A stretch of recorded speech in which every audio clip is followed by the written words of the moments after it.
안녕하세요. 어머니만 생각하면 가슴이 미어지는 40대 초반 남성입니다. 누구에게나 그렇듯 저에게는 어머니는 특별한 존재랍니다. 떠올리기만 해도 가슴이 문드러지는 듯 아프고 그립고 또 애틋해지는 그 이름. 그 이름이 바로 어머니죠. 얼마 전에는 그런 어머니의 두 번째 기일이었습니다. 어머니의 기일을 맞아 오랜만에 형제들과 다 같이 모여 과거 어머니와의 추억을 곱씹는 시간을 가졌었어요. 제가 지금부터 들려드릴 사연은 바로 저희 어머니와 작년에 있었던 제 인생 최악의 사건에 대한 이야기입니다. 저희 삼남매는 강원도의 한 어촌 마을이 고향입니다. 해산물 식당을 하셨던 어머니와 고기잡이 뱃일을 하던 아버지 아래에서 저와 동생들은 평온한 유년 시절을 보냈죠. 하지만 평온했던 그 시절은 제 나이 고작 9살, 남동생의 나이 7살, 여동생이 5살이었을 때 조용히 막을 내리고 말았어요. 태풍 예보가 있던 날 어머니의 만류에도 불구하고 뱃일을 나가셨던 아버지는 그 길로 영원히 집에 돌아오지 못하셨습니다. 예상보다 일찍 불어닥친 태풍 때문에 그만 배가 뒤집혀 버렸다고 하더군요. 구조대가 몇 날 며칠 동안 바다를 수색했지만 결국 아버지를 찾지 못했습니다. 그렇게 저희 가족은 아버지의 시신도 없이 장례를 치러야 했죠. 어머니는 장례식 내내 자식들 앞에서 한 번도 눈물을 보이시지 않았습니다. 화장실이 가고 싶어서 잠에서 깼던 저는 그만 보고 말았어요. 아버지 영정사진을 올려다보며 숨도 제대로 쉬지 못하고 꺽꺽거리며 울던 어머니의 모습을 말이죠. 여보, 나 너무 무서워요. 마치 당신처럼 깊고 어두운 바닷속에 갇힌 것처럼 너무 막막하고 두려워요. 여보, 내가 혼자서 애들을 잘 키워낼 수 있을까요? 내가 한순간도 무너지지 않고 애들에게 당신 자리를 대신해 줄 수 있을까요? 보고 싶어요, 여보. 지금 생각해보면 어머니는 아셨던 것 같습니다.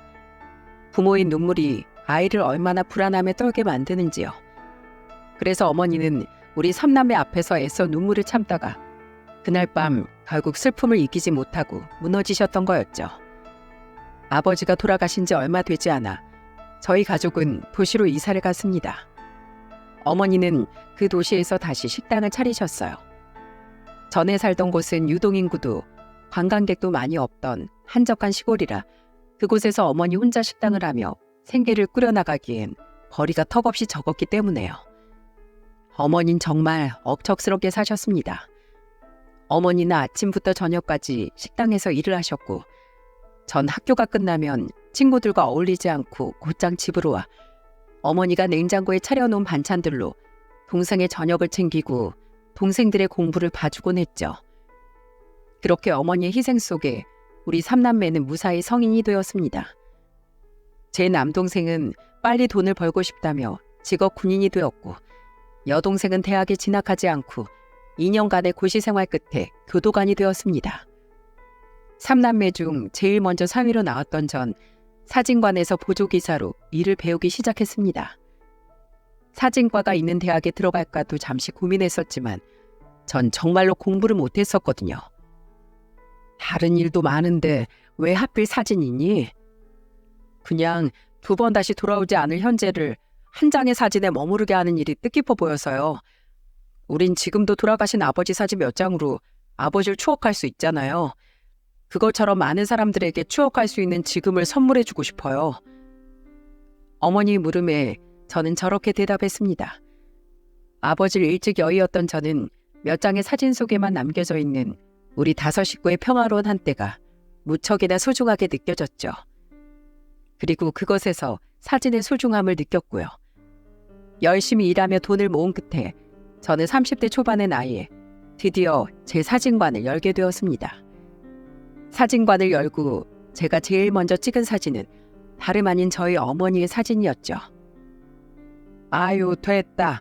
늙어서 흉해진 얼굴이 뭐가 예쁘다고 사진까지 남겨. 그런 말씀 마세요, 어머니. 어머니는 예전에도 지금도 제 눈엔 누구보다 가장 고우세요. 한사코 사진 찍길 싫어하던 어머니는 사진을 찍던 날엔 고운 한복을 차려입고 나오셨더군요. 제가 놀랍다는 눈으로 어머니를 바라보니 어머니는 얼굴을 붉히며 말씀하셨어요. 네 아버지랑 결혼할 때 맞췄던 거다. 네가 사준 고운 옷도 있지만 내 눈엔 아직도 이 한복만큼 곱고 의미 있는 옷이 없어. 그날 어머니는 참 고우셨습니다. 아직도 사진으로 고이 간직하고 있는 그때 어머니 얼굴은 50대 후반이라고 여겨지지 않을 정도로 맑은 소녀 같은 모습이었죠. 그로부터 3년 뒤 저는 지인의 소개로 만난 동갑내기 아내와 결혼을 했어요. 일남 일녀 중 막내였던 아내는 조금 철이 없는 사람이었습니다. 아버지는 무척이나 엄하신 것 같았는데 어머니께서 아내를 오냐오냐 키우신 것 같더군요. 아내의 오빠는 일찌감치 20대 시절에 장가를 가서 서울에서 터를 잡고 살고 있었고요. 그런데 마냥 해맑고 때묻지 않아 보이는 아내를 자꾸 보다 보니 저까지도 모든 걱정이 사라지는 것 같았습니다. 어릴 적 아버지가 돌아가신 후 일찍 철이 들고 항상 어머니 걱정, 동생들 걱정에 매여 살았던 제 인생도 조금은 가벼워지는 기분이 들었죠. 거기에다 빨리 결혼을 하고 싶어하는 아내의 적극적인 의견 피력이 더해져 전 연애 1년 만에 아내와 결혼을 하게 되었습니다. 자네 집안 사정은 익히 들어 알고 있네. 일찍이 부친을 잃고 힘들게 살았다지. 내가 돌아가신 자네 부친만은 못하겠지만 장인 또한 자네 부친이나 다름없다고 생각하고 무슨 일 있으면 언제든 내게 편히 기대게. 철부지 우리 딸 잘 부탁하네. 장인어른은 감사하게도 절 무척 마음에 들어 하셨습니다. 반면 장모님께선 절 조금 탐탁지 않게 생각하셨죠. 홀어머니에다 장남이라고? 설마 우리 어머니가 홀 시어머니를 모시고 살아야 하는 건 아니지? 아닙니다. 저희 어머니는 다 큰 자식들이랑 같이 살면 오히려 본인이 더 불편하시다면서 절대로 합가할 생각이 없다고 먼저 못을 박으셨어요. 군인인 제 동생은 이미 2년 전에 결혼해서 부대 근처에 살고 있는데 그때도 그렇게 말씀하셨고요. 그리고 아내가 인사를 다녀간 날 저희 어머니께선 저를 불러 앉히고는 이렇게 말씀하셨어요. 평생 고생 한 번 없이 귀하게 자란 처자인 것 같더구나. 이미 너희들끼리 결혼 약속을 했고 네 처가들 집에서도 허락을 받았다고 하니 난 아무 말 않겠다. 성종아, 결혼을 한다는 건 아주 많은 것을 내려놓고 양보해야 한다는 거다. 네 성에 차지 않는 일이 생겨도 이미 평생의 반려자로 되기로 약속한 사이니까 눈 한 번 꾹 감고 참거라. 아내를 귀히 여기고 항상 아내 입장에서 무엇이든 이해해보려고 노력하렴. 그럼에도 네 마음을 알아주지 않거든 큰 중대사는 그때 가서 고민하고 결정해도 된다. 항상 너에게 제일 우선은 이제 내가 아니라 네가 새로 꾸린 가정이라는 거 잊지 마. 결혼하게 된 걸 진심으로 축하한다, 우리 큰아들. 어머니는 동생 때와 같이 저에게 5천만 원이라는 거금을 지원해 주셨습니다. 거기에 저는 제가 모은 돈 7천만 원을 더해 전셋집을 얻으려고 했어요. 씀씀이가 컸던 아내는 모아둔 돈이 1,000만 원밖에 없었기에 그 돈으로는 저렴하게 혼수를 채우려고 했죠. 하지만 장인어른은 저와 아내를 불러 놀랍고 감사한 말씀을 하시더군요. 내가 투자 목적으로 사둔 아파트가 하나 있네. 넓진 않고 18평 정도 하는 곳인데 재개발이 무산돼서 그냥 저렴하게 전세를 주고 있었어. 자네랑 영훈이가 결혼할 쯤엔 전세 기간이 만료되니까 거기서 살면서 돈을 모아 나가는 건 어떤가? 내가 도움을 주려고 해도 지금 융통 가능한 현금이 없으니 내 마음이라 생각하고 받아주게. 장인어른의 아파트는 연식은 있지만 내부가 깔끔했고 양가에서도 각각 차로 30분밖에 걸리지 않는 좋은 곳에 위치해 있었습니다. 그렇게 장인어른의 도움으로 우리는 그곳에서 신혼생활을 시작하게 되었죠. 아내와 제 나이 36에 우리는 눈에 넣어도 아프지 않을 아들을 얻었어요. 그런데 아들을 낳고 5개월 뒤 복직을 한 아내는 언제부턴가 정도가 지나친 모습을 보이기 시작했습니다. 여보, 나 유민이 엄마한테 맡기고 친구들이랑 좀 놀다가 올게. 여보, 나 친구들이랑 주말에 여수여행 다녀오고 싶어. 여보, 나 백화점에서 옷 좀 사게 카드 좀 줘. 우리는 평일엔 아들을 어린이집에 맡겼었는데 아내는 주말마저 어린 아들을 장모님께 맡기고 자꾸만 밖으로 나돌더군요. 제가 유일하게 쉬는 일요일을 제외하고 말입니다. 처음에야 육아 때문에 스트레스를 받아서 그런가 보다 하고 넘기려고 했지만 같은 상황이 매번 반복되니 저도 한마디 해야겠다는 생각이 들더군요. 여보, 밖에서 노는 것도 좋고 쇼핑도 좋지만 당신 이제 엄마잖아. 내가 밖에 못 나가게 하는 것도 아닌데 노는 것도 어쩌다 한 번이지. 주말마다 나가서 놀고 애를 혼자 두고 한 달에 한 번씩 여행을 다닌다는 게 말이나 돼? 거기다가 애가 클수록 앞으로 돈이 더 많이 들 건데 앞으로를 위해서 저축할 생각을 해야지. 버는 족족 이렇게 죄다 써버리면 어떡해? 아, 그만해. 왜 날이 갈수록 당신은 꼭 우리 아빠처럼 굴어? 결혼하면 내 멋대로 살 수 있을 줄 알았더니 애까지 낳으니까 완전 지옥이 따로 없잖아. 이런 게 결혼인 줄 알았으면 애초에 나 결혼도 하지 않았을 거야. 나 좀 멋대로 살게 내버려둬. 제 말에 아내는 바닥에 주저앉아 발을 동동 구르며 울었습니다. 마치 마트에서 떼를 쓰는 아이처럼 말이죠. 한숨이 나오더군요. 저희 집 제사라고는 1년에 딱 한 번 아버지 기일밖에 지내지 않았거든요. 명절이라고 해봐야 제 동생이 먼저 결혼한 이후엔 명절 음식 몇 가지만 사서 어머니 집에서 모여 먹는 게 다였어요. 그마저도 명절에 며느리들 고생시키기 싫다며 나머지 음식들은 어머니가 다 차려놓으셨고요. 결혼한 사람이 왜 이렇게 무책임해? 당신 애까지 낳은 사람이 어쩜 그렇게 자기밖에 몰라? 애 생각은 안 해? 아내는 펑펑 울고 저는 저대로 답답해서 가슴을 치며 화를 내고 아들은 울고 난리도 아니었습니다.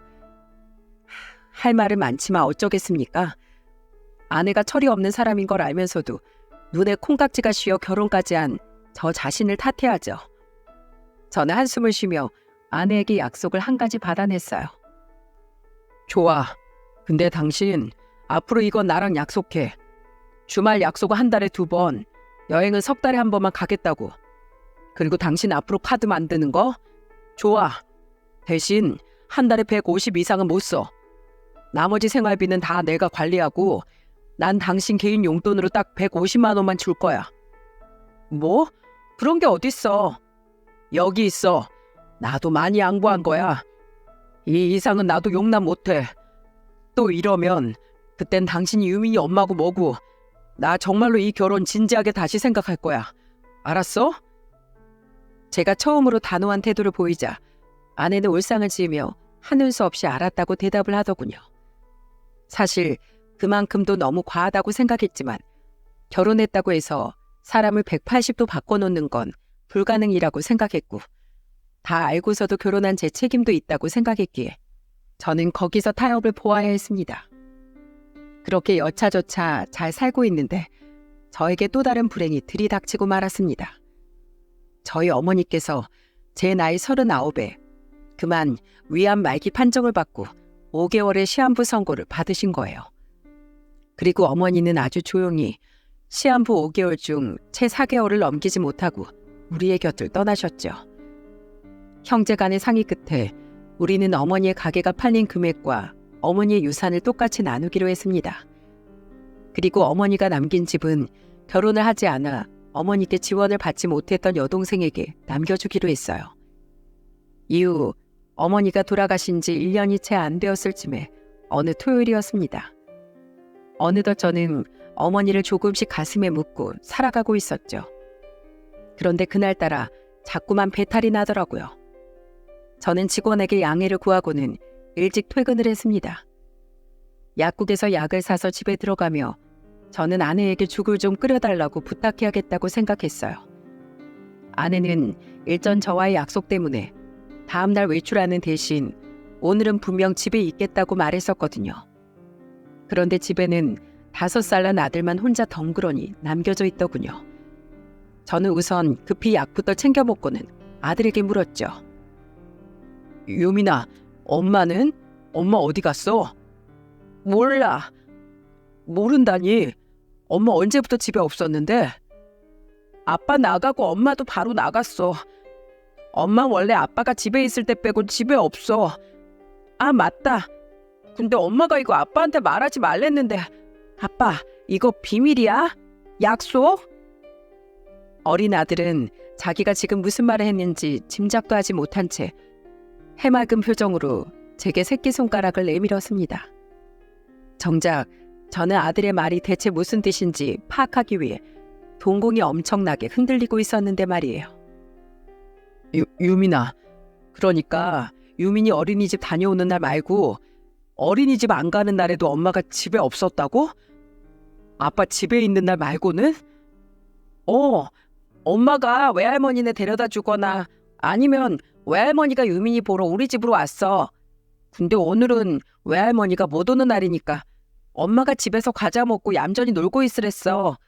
아빠 오기 전에 온다면서. 그리고 문 앞에서 엄마 기다리고 있던 어떤 아저씨랑 같이 나갔어. 아저씨? 심장이 덜컥 내려앉는 기분이더군요.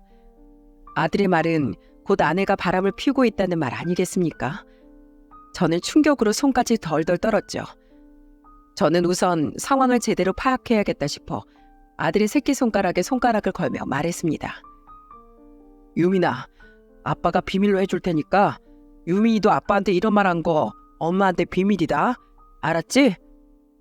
그날 아내는 먼저 집에 들어와 있던 저를 보고 깜짝 놀라더군요. 저는 최대한 아무렇지 않은 척 아내에게 말했죠. 나 방금 들어왔어. 당신 어디 갔다 온 거야? 미안. 잠깐 요 앞에 친구가 뭐 좀 가져다 달라고 해가지고 나도 잠깐 나갔다가 바로 들어온 거야. 능청스럽게 거짓말하는 모습이 아주 가증스럽더군요. 그리고 저는 다음 날 사진관에 못 나간다고 직원에게 전화를 남긴 채 외출하는 아내의 뒤를 조용히 밟았습니다. 급한 일이 있다며 아이는 장모님께 맡기고서요. 차를 끌고 나간 저는 아내가 탄 택시의 뒤를 쫓았습니다. 그리고 아내가 향한 목적지는 혹시 내 착각일지도 모른다는 제 마지막 기대마저도 와르르 무너뜨리고 말았습니다. 아내가 향한 곳은 바로 한 숙박업소였거든요.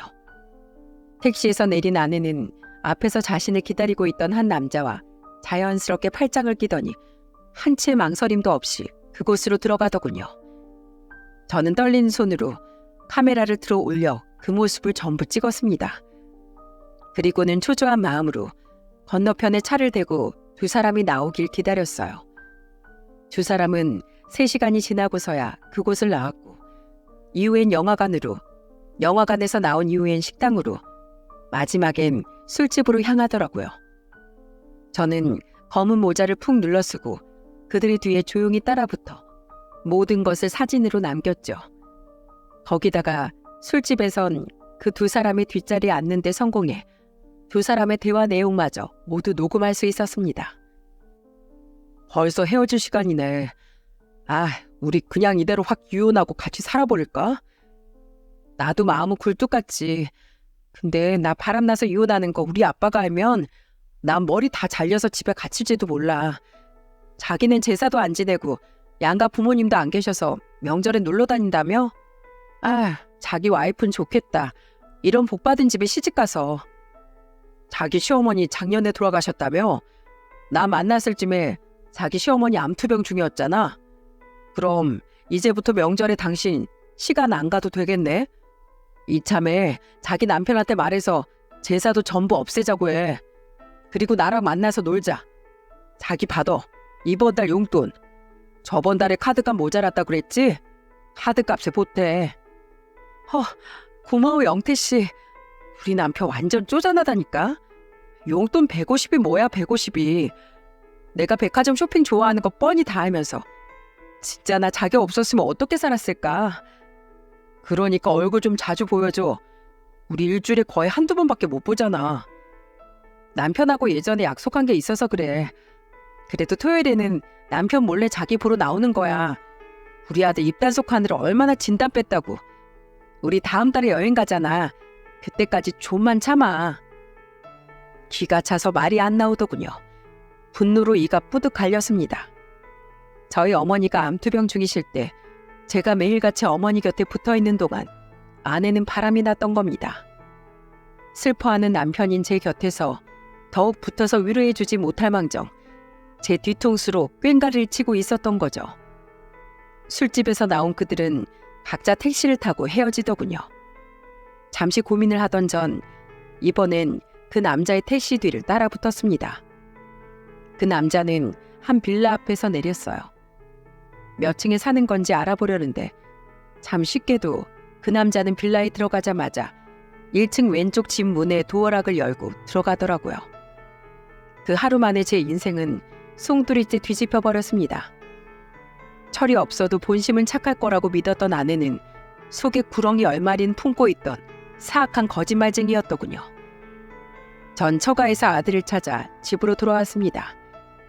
먼저 도착해 막 씻고 나오던 아내는 그런 저와 아들을 보며 능청스럽게 묻더라고요. 당신 어디 갔다 와? 집에 애랑 당신 둘 다 없어서 안 그래도 전화해보려던 참이었어. 나도 갑자기 약속이 생겨서 유민이 장모님께 잠깐 맡겼다가 방금 찾아서 데려오는 길이야. 아내는 피곤하다며 머리를 말리고는 침대에 들어누웠습니다. 저는 그런 아내를 보며 어떻게 복수를 해야 속이 시원할지 끊임없이 머리를 굴렸죠.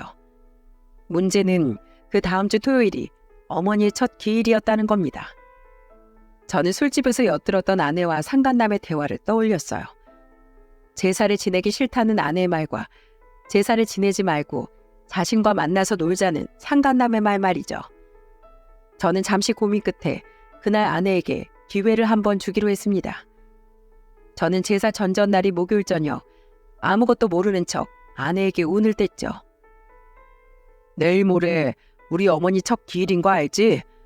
내가 재료랑 이것저것 다 사올 테니까 같이 음식하고 저녁에 제사 지내자. 그날 동생들도 다 온다고 했어.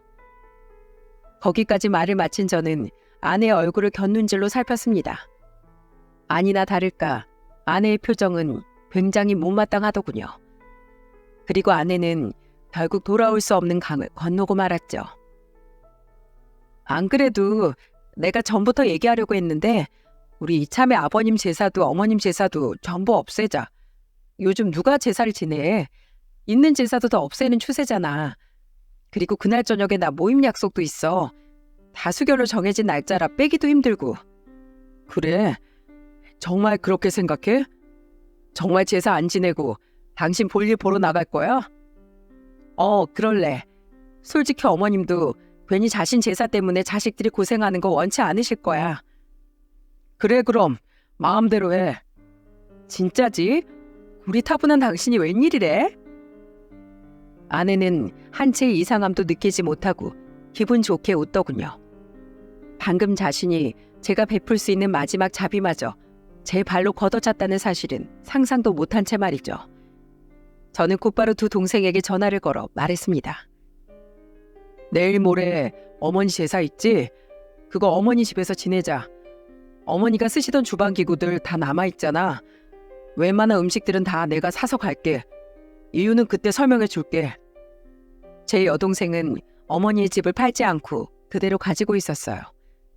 오랜 어머니의 숨결이 머물러 있을 그 집을 차마 팔고 싶지 않다며 가끔씩 그 집에 들러 청소하고 하루씩 자고 가곤 했죠.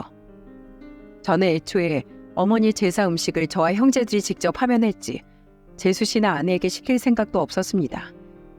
그냥 아내를 떠봤던 거죠. 그리고 저는 그동안 계획했던 복수를 실행하기 시작했습니다. 다음 날 저녁 전 일이 끝나는 즉시 상간남의 집으로 찾아갔어요. 누구세요? 상간남은 아직 퇴근을 하지 않았는지 그 남자의 아내가 현관문을 열고 나와 저를 보고 묻더군요. 저는 그 여자에게 서류봉투 하나를 건네줬죠. 이게 뭐죠? 전 고영은이라는 여자 남편 되는 사람입니다. 제 아내는 그쪽 남편분하고 1년이 넘게 바람을 피우고 있는 상간녀고요. 이건 그 둘이 바람 피우는 현장을 찍은 사진 이나물들과 음성 녹음 파일입니다. 네? 지금 우리 남편이 바람을 피우고 있다고 하셨어요? 그것도 그쪽 아내분이랑요? 네. 거기 제 연락처도 남겨뒀으니까 더 궁금한 거 있으시면 연락 주세요. 그리고 집에 돌아가는 길에 저는 장인어른과 장모님의 번호로 제가 찍은 모든 사진 파일과 음성 녹음을 전송했습니다. 마지막에는 이런 문자와 함께 말입니다. 저희 어머니께서 암으로 사경을 헤매고 계실 때 두 분의 딸은 바람을 피우고 있었습니다. 제가 가장 힘들 때 저도 아들도 다 내팽개치고 자기 요구만 채우러 다닌 아내를 전 더 이상 가족이라고 생각하지 않습니다. 두 분의 딸 다시 두 분 품으로 돌려드립니다. 잠시 뒤 제가 집에 도착하자 때마침 장인어른에게서 다급히 전화가 걸려오더군요. 저는 평소 저에게 잘해주셨던 장인어른을 떠올리며 무거운 목소리로 전화를 받았죠. 정서방, 이것들 다 뭔가? 이게 정말 사실인가? 네, 제가 직접 발로 뛰어서 찍은 사진들과 녹음한 대화 내용입니다. 제 믿음을 먼저 저버린 건 아내이니 이런 행동을 한 점 장인어른께 사과드리진 않겠습니다. 지금 자네 어딘가? 집인가? 영은인 집에 같이 있나? 네, 지금 들어왔는데 화장실에서 씻고 있네요. 아직 제가 두 분께 말씀드린 거 모르는 듯합니다. 개 거기 잡아두게. 내가 당장 가겠네. 장인어른과의 통화를 마친 저는 화장대 위에 올려진 아내의 휴대폰 화면을 켜보았습니다. 그곳엔 아내가 씻느라 미처 보지 못한 부재중 전화가 10통이나 걸려와 있더군요. 3통은 김영태라고 쓰여있는 것을 보아 영태 씨라고 불린 상간남인 것 같았고, 나머지 7통은 다름 아닌 장모님이었죠. 아마 제 문자를 받고 다급히 아내에게 확인을 하려고 했거나 잔뜩 화가 난 장인어른을 얼른 피하라는 연락이었을 겁니다. 저는 그런 아내의 휴대폰을 조용히 무음 모드로 변경하곤 이불 아래로 숨겨두었어요. 장인어른이 오기 전에 아내가 다른 연락을 받지 못하도록 말이죠. 한 15분쯤 지났을까요? 전 졸려서 눈이 감기고 있는 아들을 방에 재우곤 방 밖으로 나왔습니다. 씻고 나온 아내는 자신의 휴대폰을 찾고 있더군요. 그때였어요. 이상하다. 내 휴대폰이 어디 갔지? 당신 언제 왔어? 당신 내 휴대폰 못 봤어? 분명 화장대 위에 놔뒀는데. 글쎄, 난 못 봤어. 근데 당신 오늘 무슨 날인 줄 알아? 오늘? 내일은 어머님 기일이고 오늘은 무슨 날이지? 제삿날이야. 당신 제삿날. 뭐? 아니, 그게 무슨 아닌 밤중에 홍두깨 같은 소리야. 초인종 울린다. 이 시간에 누구지? 제가 미동 없이 서 있자 아내는 저를 의아한 눈빛으로 바라보곤 현관문을 열었습니다.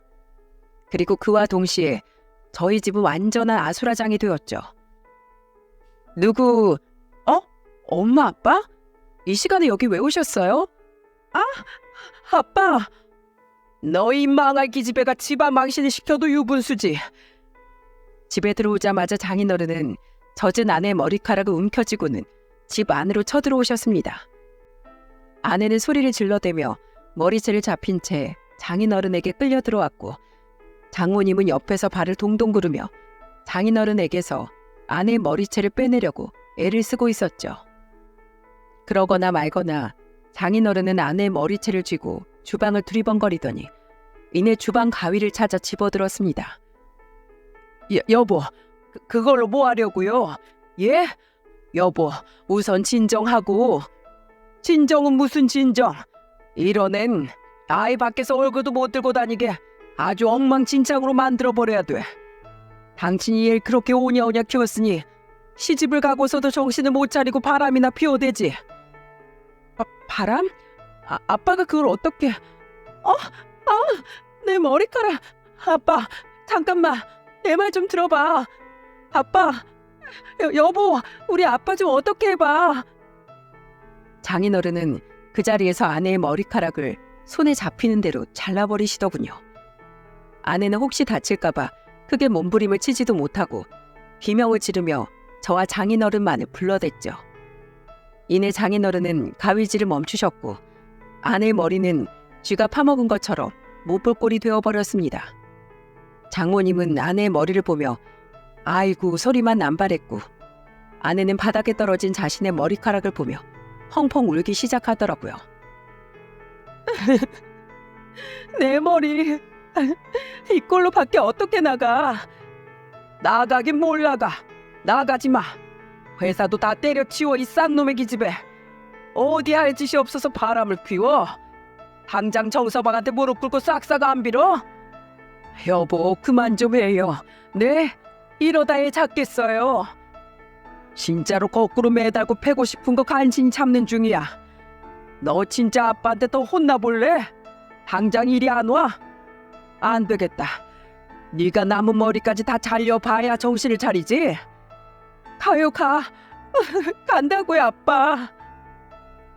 장인어른이 다시 누나를 부라리자 잔뜩 겁먹은 아내는 제 앞으로 엉금엉금 기어와 무릎을 꿇고 싹싹 빌기 시작하더군요. 저는 그런 아내를 싸늘히 내려다보았죠. 여보, 이게 어떻게 된 일인지 모르겠는데 아빠가 뭔가 오해를 하고 있는 것 같거든? 나 정말 억울해. 아내는 끝까지 거짓말을 입에 올리더라고요. 장인어른은 기가 찬 표정을 지으며 본인의 휴대폰을 아내 앞에 던지셨습니다. 이게 정말 끝까지. 자, 봐라. 거기 찍힌 사진들이랑 녹음까지 죄다 확인해봐. 이거 정서방이 다 직접 찍고 녹음한 거란다. 세상에 이걸 눈앞에서 보고 들은 정서방 마음이 얼마나 찢어졌겠니? 네가 그러고도 인간이냐? 아내는 장인어른의 휴대폰을 집어들더니 점점 눈이 커지기 시작했습니다. 마지막으로 음성 녹음의 초반부를 듣던 아내는 더는 듣지 못하겠는지 얼른 휴대폰 화면을 꺼버리더군요. 그리곤 그제야 다시 눈물을 펑펑 흘리며 제게 손이 발이 되도록 빌더군요. 여보, 내가 잘못했어. 내가 용돈 준다는 말에 혹해서 잠깐 미쳤었나 봐. 당신은 돈 버느라 너무 바쁘고 집에서 애 보기도 너무 답답하고 쓸 돈도 부족하니까 찰나의 유혹을 이기지 못했어. 여보, 이거 다 불장난이야. 어? 내가 진짜 사랑하는 건 당신인 거 알잖아. 순수 용돈 150만 원이 적어? 당신 배 아파서 낳은 아들을 평일 저녁 잠깐 보기도 답답하고 싫었어? 사랑? 당신 아버지가 무서워서 이혼 못하고 여기에 매여 사는 게 사랑이야? 이렇게 살기 싫었으면 결혼을 하지 말았어야지. 다른 것도 아니고 어떻게 우리 어머니가 사경을 헤매실 때 내가 누구보다 힘들 때 날 배신해? 당신은 끝까지 당신 스스로밖에 돌볼 줄 모르는 사람이야. 난 당신한테 마지막으로 조용히 이혼할 기회를 줬어. 내일 우리 어머니 첫 기일에 나한테 제사 없애자고 하면서 바람난 놈 만나러 갈 궁림을 하던 네가 그 기회를 뻥 차버린 거야. 이건 전부 자업자득이라고. 알았어? 어제? 그건 내일 제사 지내자. 지내면 되잖아. 그럼 나 용서해 줄 거야? 내가 내일 아침 일찍 일어나서 장 보고 올게. 어머님 좋아하시던 잡채랑 갈비까지 해서 죄다 제사상에 올릴게. 아니, 네가 제사를 지내자고 했어도 어차피 난 당신이랑 이혼했을 거야. 다만 장인어른께 알리지 않고 조용히 마무리를 해줬겠지. 우리 유민이 봐서라도. 난 당신과 결혼 생활에 최선을 다했어. 당신을 최대한 이해하려고 노력했고 내가 허용할 수 있는 한계치까지 당신에게 양보해 주려고 노력했어. 그런 내게 배신을 안겨준 건 당신이야. 애까지 팽개쳐두고 남자 만나러 다닌 당신한텐 우리 유민이도 절대 못 줘. 이제 당신은 내 인생에서 영원히 퇴장이야. 너무 분한 마음에 저는 결국 눈물을 글썽였습니다. 장모님은 제 팔을 붙잡고는 애원을 하더라고요. 정서봐, 이혼이라니 다시 한 번만 생각해주게. 부부란 게 살면서 한 번쯤은 실수도 할 수 있고 용서도 해주고 그런 거지. 당신 이리로 못 와? 사람이 염치가 있어야지. 어따 대고 정서방한테 그딴 말을 짓거려? 정서방, 미안하네. 딸 자식 잘못 키운 내가 무슨 염치로 자네 앞에서 고개를 들고 서 있을 수 있겠나. 우선 우리가 짐만 싸들고 영은일 자네 앞에서 치워주겠네. 정말 미안하네, 정서방. 아닙니다, 장인어른. 이 집은 원래 장인어른 집이니 저랑 유민이가 나가는 게 맞죠. 이혼 소장은 장인어른 댁으로 보내겠습니다. 실례하겠습니다. 여보, 가긴 어딜 가. 나도 데려가. 나 여기 있으면 정말 아빠한테 맞아 죽는단 말이야. 정서방, 제발 유민이 봐서라도 한 번만 더 생각해주게. 나도 이렇게 빔새 어? 장모님과 아내는 끝까지 제게 매달렸지만 전 한 채의 망설임도 없이 그들을 뿌리쳤습니다. 아들의 방문을 열어보니 큰 소리에 잠에서 깬 아들은 구석에서 울고 있더군요. 전 전날 아내 몰래 미리 싸둔 저와 아들의 짐을 옷장에서 꺼내들고는 아들에게 옷을 입혀 그 집을 나왔습니다. 저는 아들과 차를 타고 어머니의 집으로 향했어요. 여동생이 최근에 다녀갔는지 어머니의 집은 깔끔하게 정돈이 되어 있더군요. 저는 결혼 전 제가 썼던 방에 침대에 아들을 누이고는 함께 옆에 누워 아들을 재웠습니다. 많이 놀라고 지쳤었는지 아들은 몇 번의 토닥임 뒤에 곧이어 잠이 들었죠. 다음 날 제게서 모든 이야기를 전해들은 동생들과 재수 씨는 경악과 분노를 감추지 못했습니다. 짜증나. 왜 간통법이 사라져가지고 그런 여자 교도소에 쳐넣지도 못하게 만들어? 교도소에서 마주쳤으면 내가 진짜 가만 안 뒀을 텐데.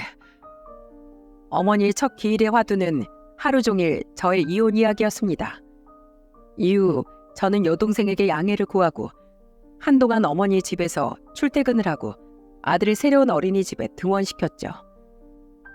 그냥 큰오빠가 계속 여기서 지내도 돼. 나도 여길 누가 관리해주면 그것만큼 좋은 게 없지. 여동생은 그 집을 저에게 아예 명의 이전해 주겠다더군요. 잠시 고민을 하던 저는 결혼 전 제가 모아두었던 돈 7천만 원을 여동생에게 대신 넘겨주었죠. 여동생은 한사코 제 돈을 받지 않으려고 했지만 자꾸 이러면 아들과 원룸을 구해 나가겠다던 제 말에 하는 수 없이 그 돈을 받더라고요. 저는 그 다음 주 월요일 변호사를 선임해 이혼 소송을 진행했습니다. 제가 가지고 있던 모든 증거를 아내 유책 사유로 제출했죠. 이혼 소송을 건 날 저는 모르는 번호로 전화 한 통을 받았습니다. 안녕하세요. 저 김영태 아내 되는 사람입니다. 그 사람은 바로 상간남의 아내더군요. 그 사람은 제게 이혼 소송을 진행 중이냐며 묻더니 이렇게 말했습니다. 소송을 하셨다니 다행이네요. 전 협의 이혼하기로 했어요. 제가 그 사람 회사에 다 알린다고 으름장을 놓으니까 집이랑 양육권, 매달 양육비까지 꼬박꼬박 내기로 순순히 합의하더라고요. 어차피 우리 집 사는데 모아둔 재산을 거의 다 썼었거든요. 그 인간 대출까지 받아서 그쪽 아내한테 꼬박꼬박 용돈도 챙겨줬더라고요. 그 인간한테 남은 건 이제 빚밖에 없을 거예요. 근데 그거 알고 계세요? 제 남편이랑 그쪽 아내 직장 동료인 거. 저 실수인 척 그쪽 아내분한테 보낼 위자료 소장 그 인간들 직장으로 보내버릴 거예요. 그래서 회사에 까발려지면 좋고 뭐 아니면 말고요. 아무튼 알려줘서 고마웠습니다. 부디 이혼 잘 마무리되시길 바랄게요. 저에겐 덤덤히 이야기했지만 분명 그 남자의 아내분도 가슴속에 큰 상처를 얻었겠죠. 저처럼요. 아내는 변호사를 통해 제가 원하는 모든 조건을 들어주고 이혼하겠다는 의사를 밝혀왔습니다. 분명 아내의 뜻은 아니었을 거예요. 장인어른의 뜻이었겠죠. 아니나 다를까 한창 변호사를 통해 이혼 협의사항을 조율하고 있던 어느 날 장인어른께 전화가 한 통 오더군요. 저는 장인어른께 마지막 인사도 드릴 겸 그 전화를 받았습니다. 네, 장인어른. 그래, 정서방. 잘 지냈나? 우리 유민인 잘 있고? 네, 잘 이해하게끔 저랑 유민 엄마랑 이혼한다는 사실을 설명해 주었는데 다행히 거부감 없이 받아들인 것 같습니다. 지금은 엄마를 많이 찾진 않네요. 그래, 다행일세 정서방. 자네가 원하는 조건은 뭐든 다 수용하겠다는 말 전달받았지? 내가 그렇게 시켰네. 마음 같아선 내 우리 집 기둥뿌리라도 뽑아서 자네에게 주고 사죄하고 싶어. 정서방, 영은이 내 집에서 쫓아냈네. 빈말이 아니라 정말 원룸 구할 보증금 딱 500만 원 손에 쥐어주곤 쫓아내서 무수히 많은 전화가 걸려와도 무시하고 있네. 자네 장모한테도 영은이를 도와주면 이번엔 당신 이혼당할 각오하라고 내 단단히 으름장을 놨지. 영은이를 망친 건 내 탓도 있지만 자네 장모 탓이 크네. 지금 또 애를 오냐오냐 했다간 영원히 바로잡지 못할 테니 이렇게라도 인생의 쓴맛을 보게 해야지. 정신 제대로 차릴 때까지 난 절대 그 애를 내 집에 들이지 않을 생각이야. 영은인 직장으로 바람피운 남자 아내에게 위자료 소장을 받았다네.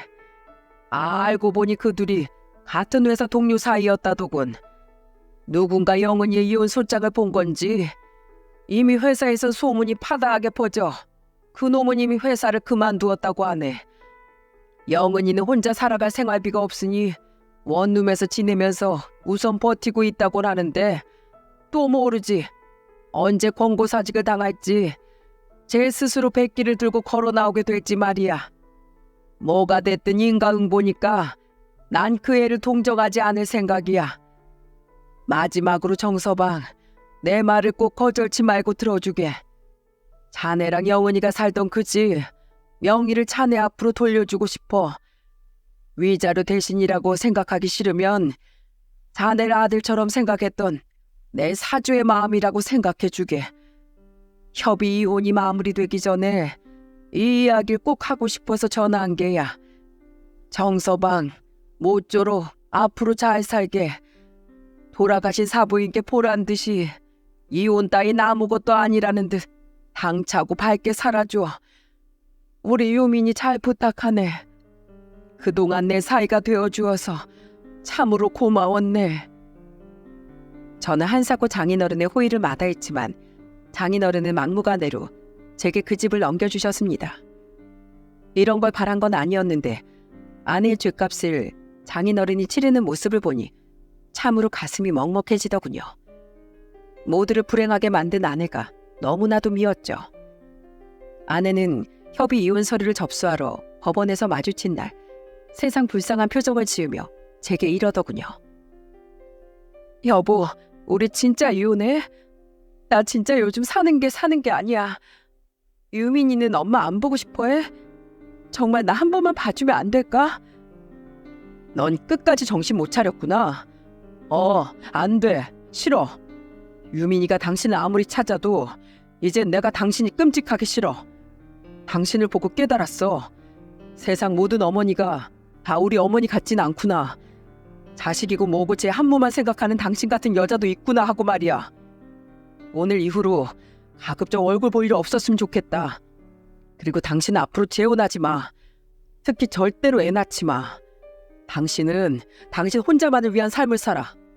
그게 모두에게 피해 안 끼치고 당신이 제일 유익하게 살아갈 수 있는 길이니까.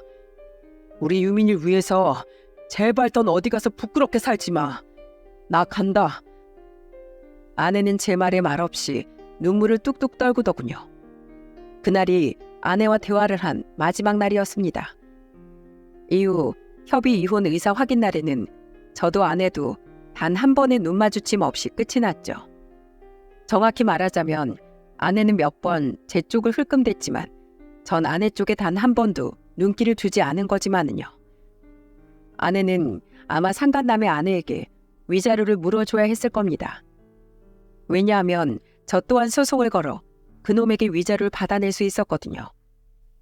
그리고 저는 그동안 모아놓은 재산 중 아주 많은 비율과 아들에 대한 친권 양육권을 받아냈습니다. 매달 아내가 자기 월급에 조금 못 미치는 금액을 용돈으로 사용했다는 증거와 수많은 유책 사유덕이죠.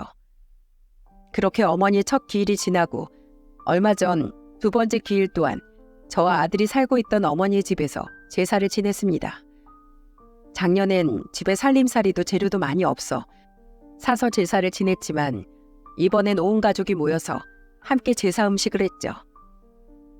재수신 천천히 오셔도 된다니까요. 오셔서 저희가 하는 음식 먹고만 가시라니깐. 아니에요. 저도 저희 어머니께 손수 음식해서 올려드리고 싶어요.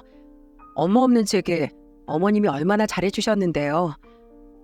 이 사람은 어머니 얘기만 나오면 맨날 눈물부터 글썽거려. 그건 그렇고 혜진아, 너 저번에 결혼할 남자 있다고 하지 않았어? 뭐? 너 왜 이 큰오빠한텐 이런 방구가 없었어? 아네, 내가 뻥 걷어찼어. 결혼 얘기하는 도중에 우리 엄마 돌아가신 지 얼마 안 된 거 알고 유산을 얼마나 받았냐고 묻더라. 하나를 보면 열을 안다고 이놈은 안 될 놈이다 싶어서 냅다 차버렸지. 이야, 우리 혜진이 똑똑하다. 누구랑은 다르게 사람 보는 눈이 있네. 동생들은 아직도 절 놀려대곤 합니다. 6살이 된 아들과 초등학생의 조카들은 어른들이 웃자 무슨 일인지도 모르고 옆에서 따라 웃곤 하죠. 사진 속 엄마 좀 봐. 우리가 무슨 말 하는지 알고 웃으시는 건가? 큰오빠 저 사진 참 잘 찍었다. 우리 엄마 너무 곱게 나왔어. 한복도 쫙 빼입으시고. 제가 처음 사진관을 열 때 찍어드린 사진은 결국 어머니 영정사진이 되었습니다. 여동생은 집에 모셔놓은 그 사진을 보며 아련하게 말했죠. 저 또한 사진 속 어머니를 보며 아무도 모르게 중얼거렸어요. 잘 계시냐고. 젊었을 적 고운 모습 그대로 그 한복을 입고 아버지를 잘 만나러 가셨냐고 말입니다. 이후 전 아내와 전 처가의 소식은 알지 못합니다. 더 들을 일도 없고 딱히 별로 알고 싶지도 않네요. 딱 하나 훌륭한 어른이셨던 장인어른과 자주 마주치지 못했어도 제게 잘해주셨던 형님께서 잘 지내길 바랄 뿐이죠. 아, 장인어른께서 제게 넘겨주셨던 그 집은 재개발 구역으로 확정이 되었어요. 장인어른이 일전에 포기하셨다는 그 재개발이 다시 추진되었더군요. 덕분에 집값이 벌써 많이 올라가고 있는데 저는 조금 더 기다렸다가 그 집을 팔 예정입니다. 그리고 그 돈은 온전히 저희 아들을 키우는 비용으로 사용하려고 합니다. 남으면 성인이 된 아들에게 물려주고요. 그것이 그 돈의 온전한 쓰임새라고 생각하니까요. 저는 앞으로 사랑하는 우리 아들 하나만 바라보고 잘 키우며 열심히 살아갈 생각입니다. 앞으로도 수많은 사람들의 순간을 담고 행복을 선물하고 추억을 판매할 예정이죠. 그렇게 제가 찍은 사진이 영정 사진 속 저희 어머니처럼 그 사람 내면의 맑고 고운 부분을 잘 담아낼 수 있었으면 좋겠네요. 그리고 2번 다시 제 손으로 남의 뒤를 캐고 증거 사진을 찍는 등의 일은 없었으면 합니다. 전 혹시라도 이혼 때문에 아들이 많이 상처받고 불행해하진 않을까 하늘에서 걱정하고 계실 저희 어머니께 마지막 말씀을 드리기 위해 이렇게 사연을 보내게 되었어요. 그럼 어머니께 마지막 인사를 드리며 이만 글을 마치겠습니다. 어머님, 저 성종이에요. 오랜만에 글자로나마 어머니를 불러보니까 참 어색하기도 하고 사무치게 그립기도 하네요. 어머니, 비록 잠시간의 아픔이 있었지만 저 지금 유민이랑 아주 행복하게 잘 살고 있어요. 유민이를 혼자 키워보니 알 것 같더라고요. 무려 3명의 자식을 혼자 키우면서 힘들게 사셨을 어머니 노고를 말이죠. 어머니, 그곳에선 더는 아프고 힘들지 않으시죠? 어머니, 그리운 내 어머니, 보고 싶습니다. 밤마다 어머니 사진을 꺼내보지만 언젠가는 그곳에서 다시 어머니를 만나 그 거칠었던 손을 잡아보고 싶어요. 어머니, 다시 만나는 그날까지 부디 잘 지내시길 바랍니다. 사랑합니다. 함께 해주셔서 감사합니다.